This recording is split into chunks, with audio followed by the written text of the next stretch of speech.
am today has been molded by devastating poverty and by good fortune growing up in 62B. I've been molded by a system that tries to keep me down and a community that lifts me up. All my life I have been hopeful because I know with hard work and persistence I can accomplish anything. My mother is a single mom who didn't receive an education past the age of 8, providing for her widowed mother and her 3 siblings. She raised 4 children, working the night shift, and all she asked that with her children, take advantage of all the opportunities that would bring us joy. That is why I stand before you today with the privilege to take of this opportunity to advocate for the joy of our community. And I would ask us all, what brings us joy? Having spoken to so many of you, I have learned it would bring us joy to our community to ensure that no child grows up under abusive landlords that would leave them with exposed wiring and without hot water in the dead of winter. It would bring us joy to ensure the folks in the encampments are not neglected and treated as if they are not loved and an eyesore to the city. It would bring us joy to ensure that every child receives the education they deserve so they can seize any opportunity. We care because we know what it feels to be neglected, set aside, to be a dumping ground to toxic pollutants, and we have seen what happens when the government doesn't care enough. My first advocacy position was when I was a child, and I would defend my brothers against my mom. I would hear my mom and my brothers arguing, and I would go flying up the stairs to ask questions.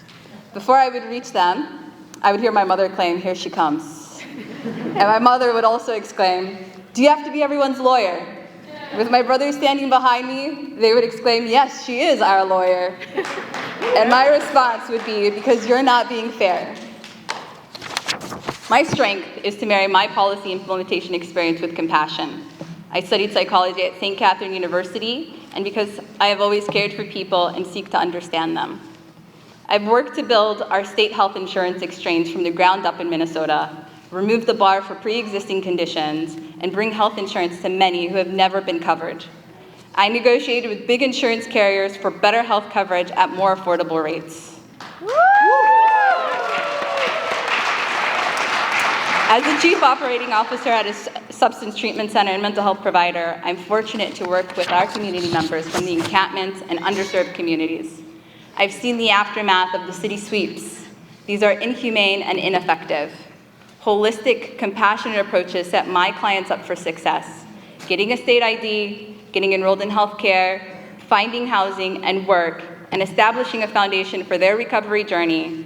Holistic approaches like these at the state level will benefit us all.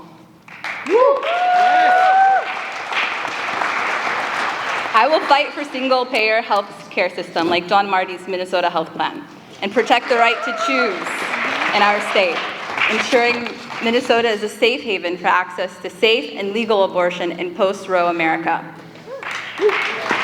We must close this myth boundary and seek a just transitions for its workers. I will support the East Phillip Urban Farm Community Vision with state funding to ensure its success.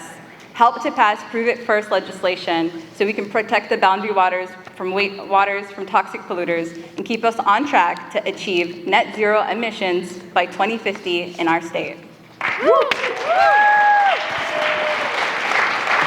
As a child, my family chased the most affordable rent. We need to invest much more at the state level towards income-based affordable housing to close a 100,000 unit deficit. We need a humane, compassionate, and multi-level approach towards encampments and chronic homelessness that is housing first modeled. I support funding and building international shelter space like Avivo Tiny Village in South Minneapolis to support our unsheltered community. We have a $110 million deficit at Minneapolis Public Schools. I will push for immediate funding for our Minneapolis public schools to prevent school closures, layoffs, and reduce programming for our youth.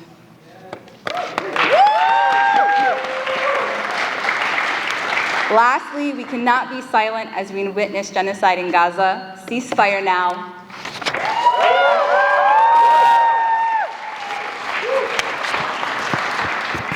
I know it brings us joy. I know it will bring us joy to right the wrongs we've seen in District 62B, and we can do this together. This is my vision and our vision. Please support me.